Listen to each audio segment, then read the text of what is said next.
تو حضرت نوح علیہ السلام نے شیطان سے کہا تیری توبہ تب قبول ہوگی جب تو حضرت آدم علیہ السلام کی قبر کو سجدہ کرے گا۔ تو اس نے جواب دیا میں نے زندگی میں اس کو سجدہ نہیں کیا تھا، اب اس کے مر جانے کے بعد کیسے کر لوں۔ ابلیس عبرانی زبان کا لفظ ہے، مگر اہل عرب اسے بلس سے ماخوذ کہتے ہیں، جس کے معنی نا امید ہونے کے ہیں۔ چونکہ ابلیس کو اللہ سے کوئی امید نہ رہی، اس لیے ابلیس کہلایا۔ اسے شیطان بھی کہتے ہیں۔ قرآن مجید میں اس شیطان کا ذکر ظہور ابتدائی عالم سے بتایا گیا ہے۔ اسی نے جنت میں حضرت آدم علیہ السلام اور حوا کو بہکایا اور شجر ممنوع کھانے کی ترغیب دی۔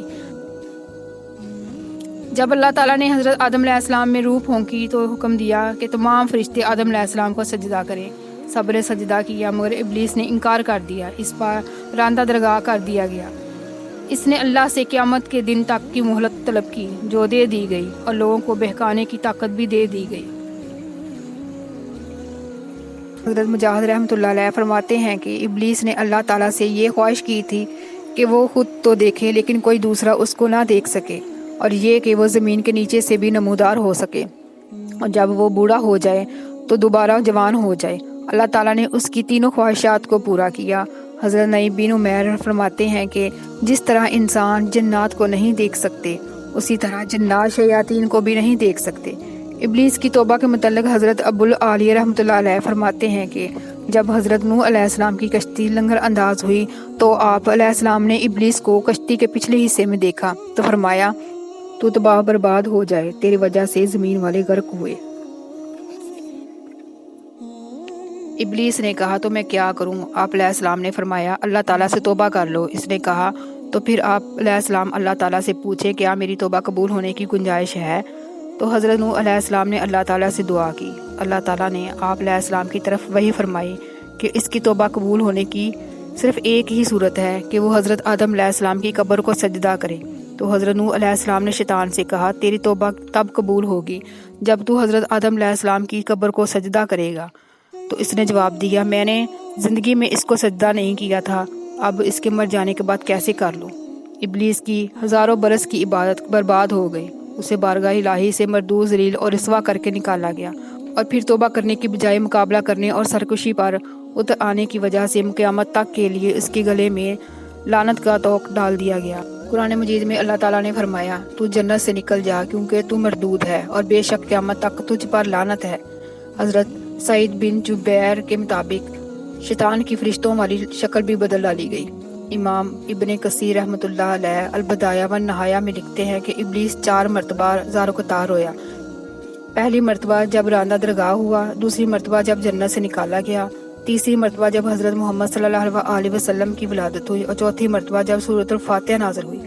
اپنے مردود اور لعنتی ہونے کے باعث ابلیس نے بارگاہ الہی میں قیامت قائم ہونے تک مہلت کا مطالبہ کر دیا۔ اس کا یہ مطالبہ قرآن مجید میں اس طرح بیان ہوا ہے۔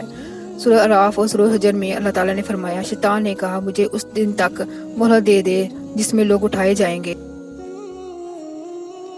سورۃ النساء میں ہے کہ مہلت مل جانے کے بعد ابلیس ملعون نے اپنے عزائم کا یوں اظہار کیا کہ میں ضرور تیرے بندوں سے مقررہ حصہ لے کر انہیں اپنا اطاعت گزار بناؤں گا۔ لوگوں کو کبھی طویل عمر کی اور کبھی لذات دنیا کی خواہشات کی امیدیں دلاؤں گا، اور جب انہیں حکم دوں گا تو یہ ضرور چوپایوں کے کان چیریں گے، اللہ تعالیٰ کی پیدا کی ہوئی چیز کو بدل دیں گے۔ سورۃ الاعراف میں ہے میں راہ ہدایت پر لوگوں کی طاق میں بیٹھ جاؤں گا، اور ان کے آگے پیچھے دائیں بائیں اور چاروں سمتوں سے حملہ آور ہو کر انہیں دنیا و آخرت سے متعلق وسوسے ڈالوں گا، دین کے معاملے میں شکوک و شبہات کا شکار اور گناہوں کی طرف راغب کروں گا۔ بہت سے لوگ تیرے شکر گزار بندے نہ رہیں گے۔ سورۃ حجر میں ہے لوگوں کے سامنے تیری نافرمانی کو خوبصورت اور خوشنما بنا کر پیش کروں گا۔ سورۃ الصعاد میں تمام لوگوں کو گمراہ کر دوں گا، البتہ تیرے خاص اور چنے ہوئے بندے میرے قابو میں نہیں آ سکیں گے۔ قرآن مجید میں ابلیس کے اس عزم کو اس طرح بیان کیا گیا ہے۔ سورہ بنی اسرائیل میں ہے کہنے لگا بھلا دیکھ تو جسے تو نے میرے اوپر معزز بنایا، اگر تو نے مجھے قیامت تک مہلت دی تو ضرور میں تھوڑے سے لوگوں کے علاوہ اس کی اولاد کو پیس ڈالوں گا۔ ابلیس کو اللہ تعالیٰ نے جو جواب دیا اس کو قرآن مجید میں اس طرح بیان کیا گیا ہے۔